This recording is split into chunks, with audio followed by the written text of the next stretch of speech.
Bienvenidos a Club de Prensa en NTN 24. Transmitimos desde Washington a 3 cuadras de la Casa Blanca. No olviden ustedes que al final del programa pueden encontrar algunos apartes en nuestra página de Facebook, también por nuestra cuenta de Twitter, y el audio, el podcast, lo pueden escuchar en SoundCloud. Y les doy la bienvenida a los invitados hoy. En primer lugar, el corresponsal del diario ABC de Madrid, Emilio Blasco. Bienvenida a esta mesa como siempre. Hola, muy buenos días. Dori Toribio, corresponsal de Mediaset, bienvenida también. Gracias. José López Zamorano, corresponsal jefe de la Agencia Mexicana de Noticias Notimex, bienvenido a esta casa. Gracias. Y Muni Jensen, analista política del Club de Prensa, bienvenida a este programa. Gracias. La primera noticia, Emily, tiene que ver con el viaje que emprende hoy Barack Obama, el presidente de Estados Unidos. Lo lleva a 2 países del África. Uno de ellos, Kenia, que es el país de su padre, del padre del señor Obama, y posteriormente irá a Etiopía.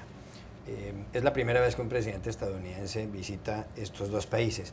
En Kenia habrá un gran recibimiento para Obama. En Nairobi, la ciudad principal, la capital, hay ya muchísimas pancartas diciendo "Welcome home", bienvenido a casa, bienvenido de regreso. Pero hay una gran controversia también sobre este viaje. Obama acude a la capital de Kenia para ir a la Cumbre Mundial de Emprendimiento. Lo que pasa es que va a ser recibido allá por el presidente Uhuru Kenyatta. Uhuru Kenyatta fue elegido en abril del año 2013 como presidente de Kenia y poco antes había estado vinculado a una investigación de una Corte Internacional de Justicia por unas muertes en el año 2007 y 2008 de 1.100 personas, es decir, un crimen de lesa humanidad. Y además su vicepresidente también está vinculado con cosas parecidas, con hechos delictivos parecidos. Y luego cuando Obama vaya a Etiopía, ahí se verá con el presidente Mulatu Teshome. Estados Unidos le da $800 millones al año a Etiopía, pero el señor Teshome está muy cuestionado porque, entre otras, ha puesto detrás de barrotes a muchísimos periodistas. No parece que respete mucho la libertad de prensa. ¿Le hace daño a esto a Obama en encontrarse con este par de presidentes tan cuestionados? Yo creo que no, y además en el momento de gracia en el que se encuentra Obama, creo que pocas cosas le pueden hacer daño ante la gente que ya le tiene simpatía. El viaje a Kenia era un viaje obligado, lo raro es que no lo hubiera hecho, lo entendemos también por las circunstancias personales de Obama, bueno, pues su modo de percibir también el hecho de ser afroamericano, siendo presidente, queriendo ser un presidente de todos, en fin, lo ha dejado para el final de su mandato. Y yo creo que el viaje a Kenia era sí o sí, por tanto, y luego el cuestionamiento del presidente, el vicepresidente, bueno, la Corte Penal también lo sobreseyó, son temas que pasaron en las anteriores elecciones, desde entonces las siguientes, en las que ganó Kenyatta, fueron pacíficas y por tanto el país está en buena línea de mayor pacificación, por tanto queda un poco atrás todos aquellos crímenes. Caso de Etiopía, bueno, es más cuestionable. De todos modos, creo que la diplomacia, los estados se mueven no a la hora de contactos internacionales. Yo creo que los derechos humanos, en principio, normalmente no están en primer plano, salvo que sea una circunstancia muy especial.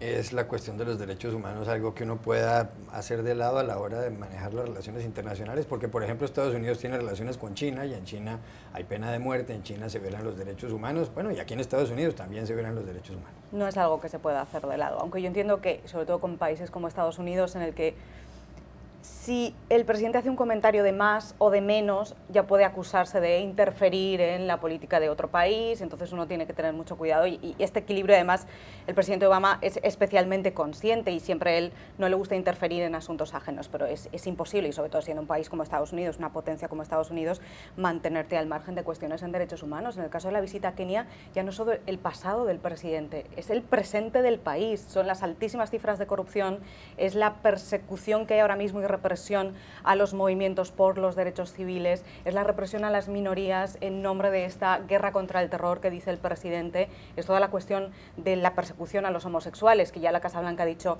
que no es un asunto que vaya a quitar encima de la mesa el presidente Obama. Le han pedido líderes políticos y religiosos de Kenia que no se refiere a este asunto en su visita y el presidente Obama, o bueno, su portavoz en la Casa Blanca ha dicho que claro que no, que Estados Unidos no visita países y elige qué cuestión tratar y qué cuestión no, si considera que es una cuestión importante en derechos humanos, así lo planteará. Lo que pasa es que, claro, es Kenia. y ahí es donde Obama posiblemente tenga una carta que jugar. Si no plantea estas cuestiones, o si hace la vista gorda, o si realmente no lo plantea, o no se ha cancelado el viaje como no se ha cancelado en este momento, al fin y al cabo este es un viaje muy personal para él, es ese viaje que tiene que ver con sus raíces, con el pueblo de su padre, aunque esta vez por motivos de seguridad no podrá ir, pero es este país que de alguna manera ha configurado su identidad de manera tan confusa por todo el tema de su pasado familiar. Entonces ahí posiblemente Obama sí que tenga una vía de escape. Es decir, este viaje tiene una parte personal tan importante que quizá la parte política o la parte de derechos humanos quede de alguna manera en segundo plano. ¿Debería Obama en Kenia hacer todas las críticas del caso al gobierno de ese país? Definitivamente sí, ¿no? Porque si Estados Unidos no visitara o el presidente no se reuniera con gobiernos que han sido señalados por corrupción, problemas de derechos humanos y otros temas que están contenidos en sus reportes anuales del Departamento de Estado, básicamente no visitaría ningún país, con la excepción probablemente de los países nórdicos. Entonces, el problema aquí es que las dos partes tienen la razón. Quienes creen que de alguna manera el viaje tiende a percibirse como una legitimación del gobierno, tienen cierta razón, pero también quienes creen que al llegar a esos lugares y hablar de los temas de que hay que hablar, pone a estos gobiernos, a estos países, bajo el escrutinio público, de alguna manera revive lo que está pasando, ¿no? Entonces yo creo que técnicamente está bien, lo importante es qué contenido le va a dar a esas visitas, ¿no? Si las emplea para hablar públicamente y abiertamente de los temas que preocupan no solamente a la comunidad de activistas internacionales. Por ejemplo, vimos ahora que hay críticas porque las fuerzas de seguridad en Kenia habían destruido algunos billboards, ¿no? Algunos anuncios públicos sobre peticiones al presidente. Eso evidentemente está mal. Debería algún funcionario decirlo así, ¿no? Por ejemplo, si le da algún contenido específico a la visita. Hay muchos reclamos, por ejemplo, que la llamada enmienda Helms, en el caso de Kenia, está evitando que dinero que llega de Estados Unidos a África sea utilizado, por ejemplo, para temas de salud, porque se argumenta que va a ser para clínicas abortivas, etcétera, y es en realidad para salud reproductiva. Entonces yo creo que está bien que el presidente visite los dos países, está bien que lo haga en este momento de su mandato donde su popularidad global va en ascenso, pero también es importante que los temas que son fundamentales no queden fuera del radar internacional. Obama ha estado en otras ocasiones en el África, en el 2009 en Ghana, justamente en un viaje en que dijo este continente de África no necesita hombres fuertes, sino instituciones fuertes. Después en el 2003 estuvo en Senegal y en Sudáfrica y en Tanzania y posteriormente también en Sudáfrica en el funeral de Nelson Mandela. Pero volviendo a Kenia, es que William Ruto, el vicepresidente del país, está relacionado con un sistema que oprime a los homosexuales y por eso se han quejado tanto las ONGs. Yo creo que esta visita coincide con un raciocinio que ha marcado la política o la diplomacia de Obama a lo largo de su mandato y es esta política de engagement.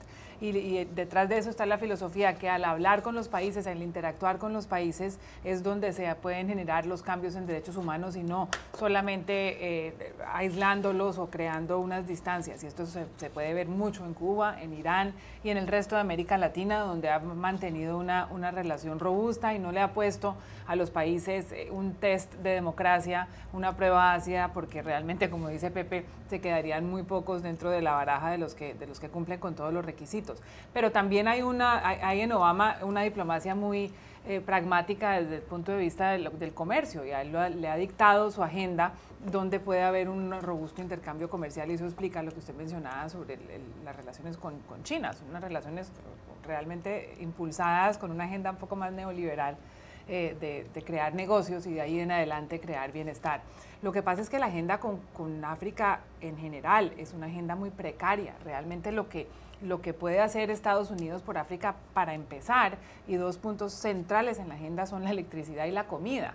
Ya después hablarán quizás de los derechos humanos, pero los programas como Feed the Future y Power Africa son programas que necesitan ayuda, necesitan apoyo, y hay pocos países, además de Estados Unidos, que puedan dar un apoyo importante a estas necesidades de comida y luz que tienen tantos africanos. Ya regresamos a Club de Prensa. Volvemos a Club de Prensa en NTN 24. Dori, hay una polémica en Alemania que tiene que ver con un video publicado por la revista Straight, una revista que dentro de sus lectoras cuenta con un número muy elevado de lesbianas, de mujeres homosexuales. En Alemania no está autorizado todavía el matrimonio gay. Y la canciller federal, la jefa del gobierno, la señora Angela Merkel, hace pocos días dijo que el matrimonio debe ser siempre entre un hombre y una mujer. Pues la revista Straight publicó un video en el que aparece una mujer muy semejante físicamente, muy parecida físicamente a Angela Merkel, está sentada en una cama mirando hacia afuera y detrás hay otra mujer que finalmente la abraza. Podría concluirse que son dos lesbianas, y mientras tanto se escucha un radio en ese video donde alguien dice que el 62% de los alemanes están a favor de los matrimonios homosexuales. Desde luego la polémica está en el sentido de que parece como si quien estuviera en ese video fuera la jefa del gobierno alemán. ¿Es correcto que una revista haga eso? Yo entiendo que las campañas para la visibilización son importantes, y esto ya solo por el impacto que ha tenido, la cantidad de visitas que ha tenido el propio vídeo, la difusión internacional en otros medios. Entiendo que esto es lo que buscaban y que estas son estas campañas de impacto que se hacen así. Además, en el caso de Alemania la lucha es difícil porque es uno de estos países donde la sociedad va por un lado y el gobierno va por otro. Es decir, tienes un país que tiene más de un 60% de la población que está a favor del matrimonio homosexual y de la adopción homosexual, que tampoco es legal en Alemania, pero un gobierno en que insiste que esto no va a ocurrir ahora o que no va a ocurrir nunca si ellos siguen en el poder. Entonces, claro, ahí tienes una pugna que es cierto que es muy difícil y que tiene que ser desde la sociedad, desde donde se presiona al gobierno para poder traducirlo en una cuestión legal. Entonces, entiendo que estas campañas de visibilización sean así necesarias. Ahora bien, la otra parte que tiene esta campaña, esa de si todo el mundo odia a Alemania, a Merkel en Europa. Claro, esto ya, aquí estamos entrando en otro territorio que es en el que entra este vídeo, y en el fondo creo que la revista está echando piedras contra su propio tejado, porque el tema de la homosexualidad femenina tiene tantísimos tópicos, carga con tantísimos tópicos, y muchas veces van asociados a tipos de mujer como Angela Merkel, que tienen mucho poder, que además ostentan un poder muy asociado con la dureza o con la mano dura o con la figura de la mujer de hierro, y todos estos tópicos siempre además van muy asociados a la homosexualidad femenina. Entonces, el hecho de que ellos mismos lo estén enlazando y que además esto se esté difundiendo así por toda la comunidad internacional, yo no sé si al final esto puede echar piedras contra su propio tejado, y además, como digo, entran en este territorio que a mí me parece más peligroso, que es asociarla como a la persona a la que, el enemigo público de Europa ahora mismo, a la líder a la que nadie quiere, y justo la meten en este cajón. Esa parte me parecería, pensando solamente en la funcionalidad de la campaña, quizá de doble nivel, y habría que tener más cuidado con eso. ¿Es válido, Emily, que una revista utilice la imagen de un jefe de gobierno así para ponerlo en una campaña contra la cual está ese jefe de gobierno? Me parece lícito, es decir, están utilizando un doble, se parece a Merkel, para esta campaña o cualquier otra. Es decir, que una publicación o un artista, es decir, puede utilizar el tema de los dobles, me parece normal, ¿no? Y otra cosa es que creara la duda de que efectivamente es Merkel, que este vídeo dejara entender que sí que lo es, y entonces ahí sí que habría un problema sobre la veracidad de la imagen de la información. Pero está claro desde el primer momento, aunque juega también con esa ambigüedad, pero bueno, está claro que eso es una doble, yo creo que es lícito. También creo que es lícito. Me parece que la provocación es un instrumento de cambio, y sobre todo ha sido un instrumento de cambio en la campaña para la tolerancia de los gays a nivel mundial, y yo creo que todas las figuras públicas se someten a ese tipo de burlas de una forma o de otra, o de provocaciones, y creo que es parte del trabajo. Y no es tan problemático para Angela Merkel como son sus otros problemas que ha tenido recientemente, entre otros una crisis doméstica donde está duramente criticada ella dentro de su propio parlamento. Si usted hubiera sido el director de la revista, ¿habría puesto ese video? Probablemente. Creo que sí, o sea, cuando ves la evolución y la narrativa internacional en el tema de los derechos de las personas del mismo sexo, ya resulta más o menos anacrónico pensar que un jefe de Estado, no esté hablando en representatividad de lo que básicamente es la opinión pública, ¿no? Aquí no se trata de la preferencia personal de la sexualidad, sino de que quienes elijan por su propio gusto y decisión unirse con personas de su mismo sexo gocen de todos los mismos derechos que gozan los demás, como por ejemplo la adopción, los testamentos, ¿no? O sea, creo que hay muchos elementos de la vida diaria, que se ponen en juego cuando se pone un bloqueo a lo que es una decisión estrictamente personal. Coincido con todos, o sea, es un acto de provocación, lo lograron, estamos hablando del tema, ahí está ya el éxito, no va más allá. Coincido plenamente con Dori, probablemente cruzaron la línea cuando quieren personalizarlo, pero muchas veces, por desgracia, para que los debates prendan en la sociedad actual, necesita hacer una imagen de impacto, y en este caso lo lograron. Hay más noticias, en este caso, sobre este periódico, el Financial Times, una verdadera institución en la prensa, periódico inglés, fundado en 1888 y de propiedad del grupo Pearson, que es la editorial más grande del mundo, no solamente de libros educativos, sino, por ejemplo, es la propietaria de Random House Mondadori, una de las editoriales más grandes de la editorial Penguin en Inglaterra. El grupo Pearson vendió esta mañana tras 60 años de haber sido propietario de este periódico, pues lo ha vendido la cabecera al grupo Nikkei, un grupo japonés que tiene distintas publicaciones. 1.312 millones de dólares ha costado el Financial Times, y eso que el grupo Pearson no ha vendido el 50% que tiene de esta revista, tal vez la mejor del mundo, de la revista The Economist, y tampoco ha vendido el grupo Pearson sus edificios, los cuarteles generales que tiene a orillas del río Támesis en la capital inglesa. ¿Qué lectura le da usted a esta venta? Porque Pearson dice que para que el Financial Times tenga un mejor futuro, tiene que vincularse a un grupo donde haya, por ejemplo, más empresas que tengan que ver con Internet, con el futuro digital. Probablemente es cierto, es decir, que las sinergias hoy día en los grupos de comunicación son importantes. Un medio solo tiene dificultades para abrirse camino y por tanto ha de conjugar también esas dimensiones digitales. Creo que habla bien del grupo Pearson, o sea, de Pearson como empresa, de que se focaliza y sabe dónde quiere ir y está dispuesto a prescindir de un medio que en principio, bueno, que le da poder y beneficios. Y en este paso siempre es algo arriesgado, una empresa como el Financial Times, de la credibilidad, veracidad. Un cambio de manos puede ser algo de riesgo. Puede salir bien, como en el caso del Wall Street Journal, cambio de manos. Había dudas sobre el grupo Murdoch, qué pasaría con el Wall Street Journal. Yo creo que después de 2 años, mirando hacia atrás, el Wall Street Journal sigue estando donde estaba, no ha perdido credibilidad. Y hay que ver con qué pasará con The Times. En principio el grupo Nippon pues parece algo serio y por tanto no habría que temer de que perdiera independencia o perdiera prestigio esta cabecera.